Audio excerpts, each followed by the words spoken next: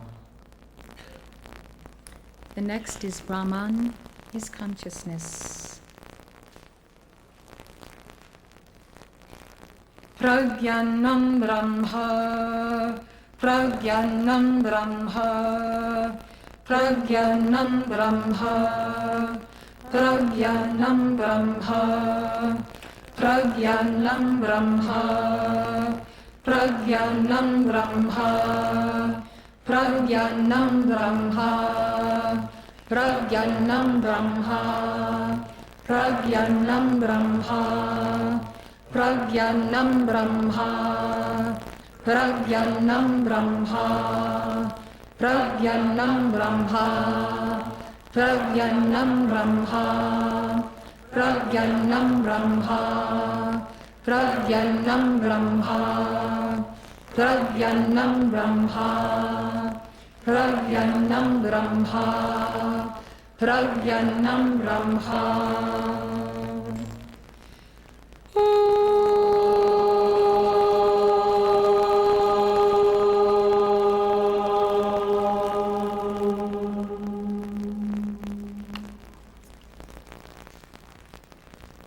That thou art, I am Brahman. This self is Brahman. Brahman is consciousness. 4 affirmations for the 4 quadrants of being. After the pupil has learned these affirmations and embodied them, the teacher exhorts the disciple to meditate on his real nature. His real nature is that which is devoid of name and form, that which is infinite and indestructible, that which is supreme, eternal, and undying, that which is taintless, that Brahman art thou. Meditate on this in thy mind. Through this meditation, the disciple frees himself of the habits that bind him to the world. Piece by piece, he separates the real parts of himself from the unreal, like butter from milk. Nikhilananda says, he then devotes himself to meditation on Brahman until there arises within him a mental state that makes him feel that he is Brahman. With the deepening of meditation, the mind, which is a manifestation of ignorance and a form of matter, is destroyed, and the Brahman reflected in the mind is absorbed in the supreme Brahman. This unity, says Nikhilananda, is indescribable in words. It is known only to him who has experienced it. This is the mystical union as described by Hindus. The mystical union does not mean that the yogi loses his capacity to think or to exist. The destruction of the mind means that the lower mind is destroyed because the yogi is one with the mind of God, which is infinite in capacity. It is not so much that it is destroyed, it is simply displaced. God will not take the mind he has given you, whereby you function in this octave, without giving you his mind. So it is a gradual displacement. More and more of the mind of God is in you and less of the lesser mind. Krishna had this to say about Jnana Yoga. When wisdom is thine, Arjuna, nevermore shalt thou be in confusion, for thou shalt see all things in thy heart, and thou shalt see thy heart in me. And even if thou wert the greatest of sinners, with the help of the bark of wisdom, thou shalt cross the sea of evil. Even as a burning fire burns all fuel into ashes, so the fire of eternal wisdom burns into ashes all works. He who has faith has wisdom. 1, who lives in self-harmony. 2, whose faith is his life. And 3, Who finds wisdom soon finds the peace supreme. Kill therefore with a sword of wisdom the doubt born of ignorance that lies in thy heart. Be one in self-harmony, in yoga, and arise, great warrior, arise. We come to the second form of yoga. Jnana yoga we chart on the 3 o'clock line, the mental body. Raja yoga is the yoga of meditation and the control of the mind. It is considered to be the supreme form of yoga. It encompasses all other forms of yoga. Patanjali was a sage who lived sometime between the 4th century BC and the 4th century AD. He wrote down a set of pithy instructions that have come to be called Patanjali's Yoga Sutras. They did not originate with him. They had been transmitted orally for many centuries before he wrote them down. These aphorisms are the foremost authority on Raja Yoga. Patanjali defined yoga as the control of thought waves, the control of thought waves in the mind. This is a difficult thing to do. The Hindus compare the average mind to that of a drunk, crazed monkey. Professor Houston Smith elaborates. The motions of the average mind, say the Hindus, are about as orderly as those of a crazed monkey cavorting about its cage. Nay more, like the prancings of a drunk, crazed monkey. Even so, we have not conveyed its restlessness. The mind is like a drunken, crazed monkey, but has St. Vitus dance. To do justice to our theme, however, we must go a final step. The mind is like a drunken, crazed monkey with St. Vitus dance who has just been stung by a wasp. How long can the average mind think about one thing only, without slipping first into thinking about that thing and taking off from there on a senseless chain of irrelevancies? About 3.5 seconds, psychologists tell us. Smith compares the mind to a ping-pong ball, which after following the direction of its owner on the initial bounce, takes off on a jittery flight of staccato bounces that are completely out of hand. Houston Smith asks, what if the mind could be turned from a ping-pong ball into a lump of dough, which when thrown sticks to a wall until deliberately removed? Would not its strength be compounded? The Hindus say yes. How do we go about controlling the mind? First, we have to learn to sit still and to concentrate. Hatha Yoga helps us to do this. Hatha Yoga consists of the physical practices that allow the control of breath and bodily functions. The Goraksha Samhita calls Hatha Yoga the ladder for those who wish to reach the higher regions of Raja Yoga. However, some teachers today believe that Hatha Yoga is a hindrance, not a help, to God realization. Swami Vivekananda was one. As Christopher Isherwood explains, Hatha Yoga has been condemned by spiritual teachers because it tends in practice to concentrate the mind upon the body itself. In the West, it is to be found in a completely degenerated form as a cult of physical beauty and prolonged youth.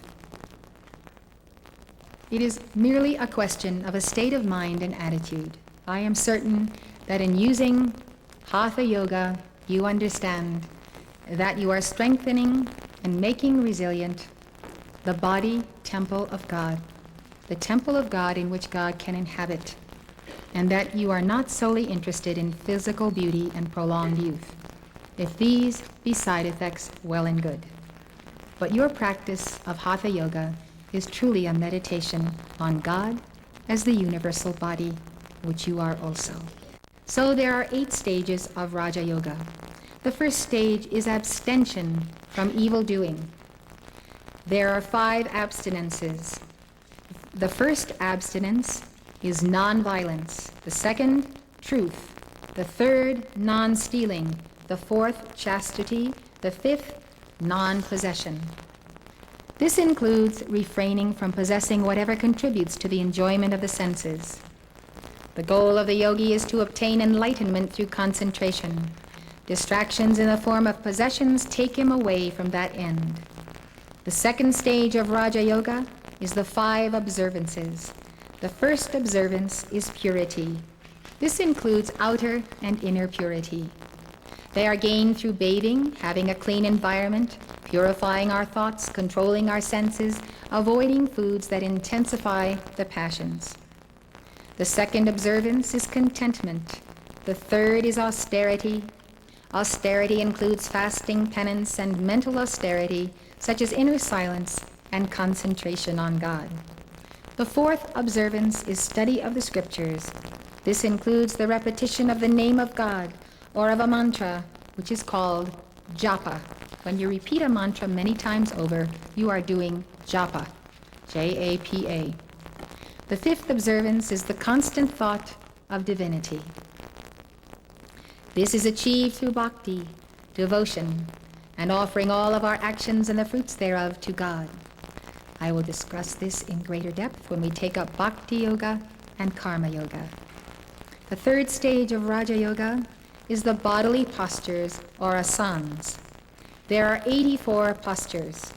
These postures help to strengthen the body and stabilize the mind. According to the Yoga Darshana, the goal of the postures is realized when the physical reactions of the body are eliminated and the mind dissolves into the infinite. The fourth stage of Raja Yoga is breath control, or pranayama. The Yoga Darshana describes pranayama as the voluntary interruption of the movement of breathing in and out. Its purpose is to control the mind. It also purifies the body and promotes longevity. The Yoga Darshana tells us that through pranayama, the veil over the radiance is destroyed. The veil over the radiance is destroyed, and the mind is capable of concentration. The fifth stage of Raja Yoga is withdrawal of the mind from sense objects. The sixth stage of Raja Yoga is concentration. This means to maintain the mind fixed on one spot. The yogi who has faithfully practiced the first 5 stages should now be able to focus the mind. The seventh stage of Raja Yoga is meditation or contemplation, keeping the mind solely on one object. The yogi should first choose an object or form to contemplate, such as the image of a deity or his guru, or he can fix the mind upon the light in his heart. Patanjali told us that we can fix our minds upon any divine form or symbol that appeals to us as good. The yogi can move from this form to contemplation of formlessness. The 8th stage of Raja Yoga is identification or absorption in the Atman, also called Samadhi. The Yoga Darshana says that identification takes place when only the object of contemplation remains and one's own form is annihilated in one's mind. Patanjali defines Samadhi as follows: just as the pure crystal takes color from the object which is nearest to it, so the mind, when it is cleared of thought waves, achieves sameness or identity with the object of its concentration. This achievement of sameness or identity with the object of concentration is known as Samadhi. I suggest you concentrate and focus your attention single-pointedly, as Saint Germain has taught us, on our mighty I Am presence. That focus of the I Am that I Am in the chart of the presence. The painting will soon dissolve, and beyond the painting, you will see the reality of your glorious, great God Self. Focusing on the I Am that I Am polarizes your entire being to that level, which in our lecture on the Kabbalah we said was named Keter, the first sphera to come forth out of Ein Sof. That is the point of sublime union. When you have idle moments, develop the habit of meditating on your mighty I Am presence, pouring love to your mighty I Am presence, exalting that presence, thinking of all the wonderful attributes you know about the I Am presence, and see how you become an electrode in the earth of drawing down the currents of that high state of consciousness into the planet for the holding of the balance. The Yoga-shika Upanishad says that in the state of identification, the knot of the heart is untied, all doubts are pierced. In this vision, all past deeds are dissolved. There are lower and higher forms of samadhi. In the lower, the yogi attains identification with the spiritual teacher, guru, or deity he has chosen to contemplate. The highest form is known as Nirvikalpa Samadhi. Nirvikalpa Samadhi. In it there is no separation between Atman and Brahman, as Shankara described it. There is no longer any identification of the Atman with its coverings. This is the great mystery of the inner path of Hinduism. Through his meditation and worship, Ramakrishna achieved complete identification with the object of his devotion, the Divine Mother. He identified with her so completely that he would decorate his own body with flowers and sandalwood instead of her statue. When we see what great love and great union Ramakrishna had with all of these levels and planes of consciousness where God is personified, we understand that one can reach great heights of spirituality, but leave the one thing that must be accomplished undone, the full balancing of karma. So one can go up into exalted states of consciousness. It's like climbing the ladder, and through exercises and devotion we can achieve it. But by and by, we climb down the ladder, we take up the path of karma yoga, we roll up our sleeves, we go to work, and we balance our karma. But we are a different person because we bring back with us everything that we have gained by achieving this tremendous union with God. And so we can give much more of our consciousness of God to the ultimate balancing of that karma. Let us now enter into meditation upon our real nature. Today in the West, people have a difficult time meditating because their minds are so yin.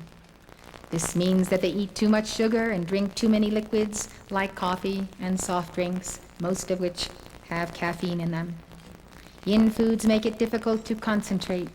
This weakness is ingrained in our bodies and persists up to a certain point, even when we become less yin. To compensate for this weakness, we give mantras during our meditation. We not only meditate, but we give mantras because the mantras can allow us to focus on words and on word pictures and visualizations. As we meditate and give these mantras, we are becoming one with the object of our concentration. The mantra keeps the mind in line. This was the grand solution of beloved Saint Germain to all of his beloved friends, disciples, chelas in the West. He saw the plight of Westerners, the yin condition, which really started at the time when they first began importing refined sugar into Europe itself. This is where the decline of the strength of the mind and the will set in, and people became yin in their bodies, yin in their minds, as described as the monkey, etc. So this is a marvelous way, because as we focus upon the sun of our mighty I Am presence, we can fill the chalice of words, of the mantra, and all of the mantras in our decree book are dictated by the Ascended Masters. So they are a little pouch of their causal bodies, a little formula all tied in one mantra or decree, and when we repeat the words, we have made attunement with and created the counterpart of the Master's vibration in ourself. We speak of the Master as the yang spirit force and ourselves as the yin matter manifestation, a polarity of plus and minus, masculine and feminine, which is why the soul is always referred to as she. So we become the anchoring point for the Master in the planet when we say their mantras and combine mantras with meditation. So I would like you to join me in giving this salutation to the sun. It's in your decree book, Decree 2020. As you pick your guru, pick your mantras and do them on a regular basis and see how they begin to sing in your heart. This is the concept of a mantra. As we say it again and again, it says itself back to us. This is not auto-hypnosis. It's not self-programming. It is the alive mantra that is the extension of the guru who gave the mantra that is now being brought back to you through the very voice of your guru who is inside of you. I very much love this mantra. Please visualize in front of you what you are saying. The benefit of memorizing the mantra is that you can keep your eyes closed and see all of the chain of visualizations that you give each time you say this. With great joy, let us give this to the presence of God together. Almighty presence of God, I am in and behind the sun. I welcome thy light, which floods all the earth, into my life, into my mind, into my spirit, into my soul. Radiate and blaze forth thy light. Break the bonds of darkness and superstition. Charge me with a great clearness of thy white fire radiance. I am thy child, and each day I shall become more of thy manifestation. That's it. That's the wonderful mantra. Here's the Helios and Vesta one. It's just fine to sing a mantra. We're going to recite it this time. Now, when you say Helios and Vesta, visualize yourself calling to Helios and Vesta in the heart of our own physical sun, where they have their etheric and spiritual temple. You're saying hello, you're greeting. Hi, Mom. Hi, Dad. It's just great to talk to you today. And then you go on and give the fiats God wants you to give. You need to have this very personal relationship with all of the great beings of light. Say your decrees that way. You'll feel such an intimate contact with God. Here we go. Helios and Vesta, Helios and Vesta, Helios and Vesta. Let the light flow into my being.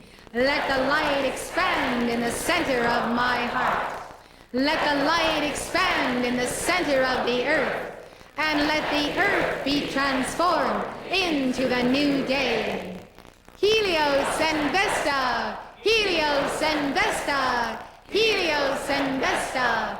Let the light flow into my being. Let the light expand in the center of my heart. Let the light expand in the center of the earth. And let the earth be transformed into the new day. Helios and Vesta, Helios and Vesta, Helios and Vesta. Let the light flow into my being. Let the light expand in the center of my heart. Let the light expand in the center of the earth. And let the earth be transformed into the new day. And then you just accept it done and let it go. It's absolutely done. Nothing can stop it. The light of God is manifesting through you through the mantra.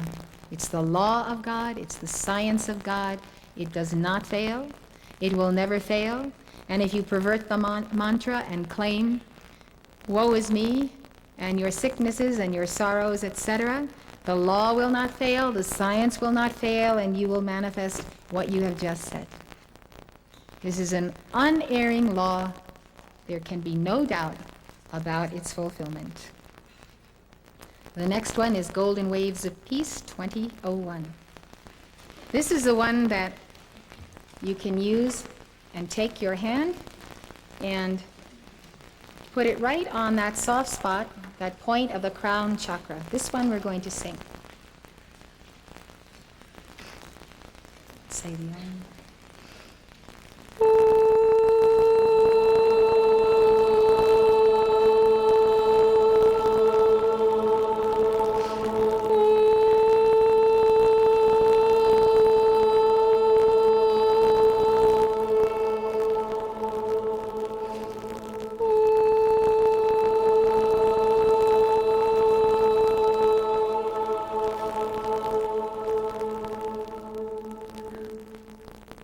going to sing to the flame. You're going to see it as yellow. It is bright, dazzling bright as the sun. It is gold.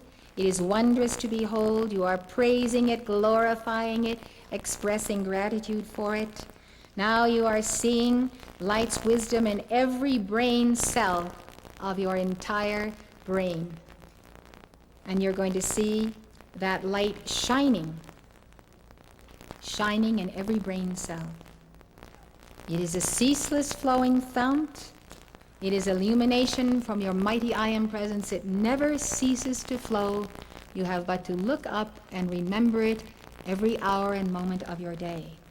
Using the power of God's name, you affirm, I am illumination. It is so, it is done. You have decreed it in the name of your mighty I Am presence. Accept it. And when you lose a sense of your acceptance of it, and you lose the sense of its vibration, give the mantra again. Renew it. Renew it as often as you like. So now we're going to sing to this glorious flame together.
One who practices yoga can develop special powers called siddhis, S-I-D-D-H-I-S, siddhis.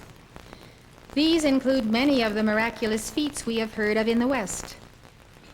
Knowledge of the past and future, knowledge of past lives, great strength, walking on the water, flying, mastery of the elements, the ability to surround oneself with a blaze of light, and the ability to die at will.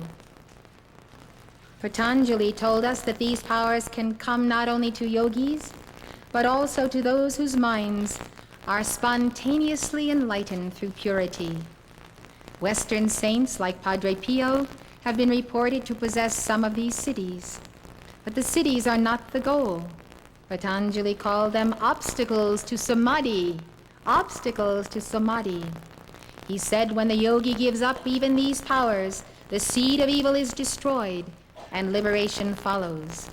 It is the supreme test of the yogi to give up the siddhis, as Christopher Isherwood and Swami Prabhananda write in their excellent commentary on Patanjali. Of all powers, the psychic powers are, from the standpoint of the ego, the most desirable. The yogi who has held even these powers within his grasp and nevertheless renounced them has rejected the ultimate temptation of the ego, which of course is power. In the world there is craving of power through money, and vast sums of money accords people much power in the rise and fall of nations and of peoples.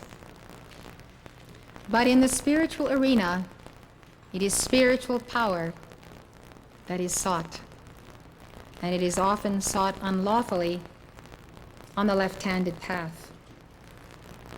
As the yogi develops powers, it is easy for him to become involved in power and sex relationships, which will make him forget his original purpose.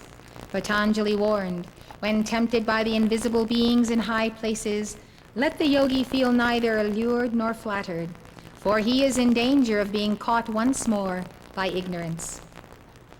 Isherwood and Prabhananda comment, the invisible beings in high places are the fallen yogis who have reached the state of discarnate gods or become merged in the forces of nature.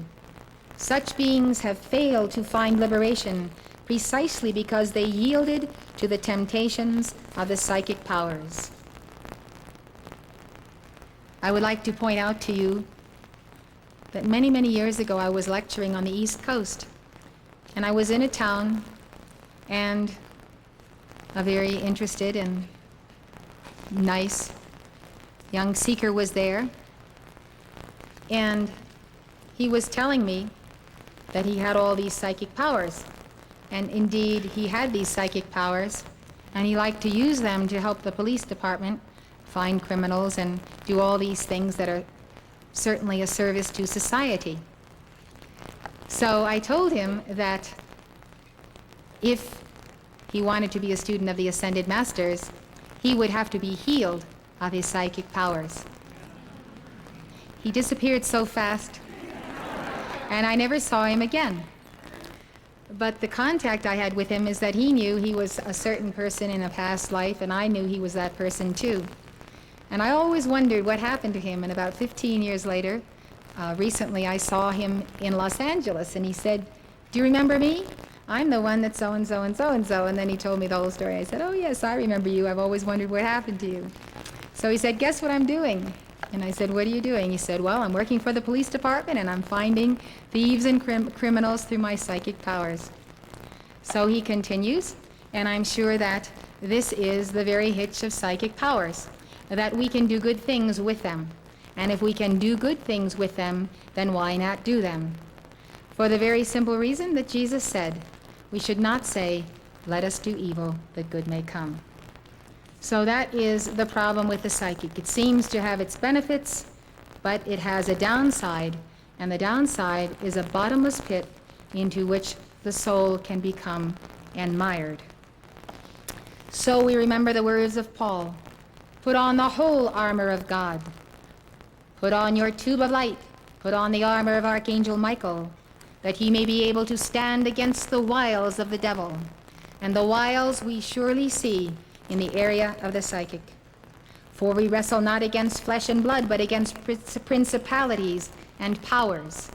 So we've just heard the definition of who and what are those powers. Fallen yogis, those who have attached themselves to nature spirits and been empowered thereby. And we heard in another lecture that the soul can go out and contact these bright but unclean presences that will trap it into the astral plane. This is after the body goes to sleep at night. And so there are these powers and forces, and we have to meet them when we are not entirely there in all of our conscious faculties. We meet them when we are out of the body. So we have to have a tremendous armor of righteousness, the right use of the law, because we never know when we are going to have to descend into such thick and lower levels of the astral plane that we will forget. We will not have the full illumination that we normally have when we are in our right mind and our right attunement. And so we can be drawn away, magnetized, literally, mesmerized this way and that. So this is the work of the fallen angels. And they are the rulers of the darkness of this world, and we wrestle against them as spiritual wickedness in high places. They have managed to ascend the Sphirot, if you want to speak in terms of the Kabbalah. They have managed to ascend the degrees without submitting themselves to the Son of God or to the I am that I am. Those who do this, of course, are practitioners of black magic. They misuse the keys of God, and they do not see that they are using them to their own destruction. St. Paul tells us that in defense against such powers, we should take unto ourselves the whole armor of God, that we may be able to withstand in the day of evil, and having done all, to still stand. In Ephesians he says, "Stand therefore, having your loins girt about with truth, and having on the breastplate of righteousness, and your feet shod with the preparation of the gospel of peace. Above all, taking the shield of faith, wherewith ye shall be able to quench the fiery darts of the wicked. And take the helmet of salvation and the sword of the Spirit, which is the word of God." Decrees, on the other hand, are worded formulas. They capture and direct God's light into specific action in the physical universe. It is the word of God through dynamic decrees and mantras that is our surest and safest protection.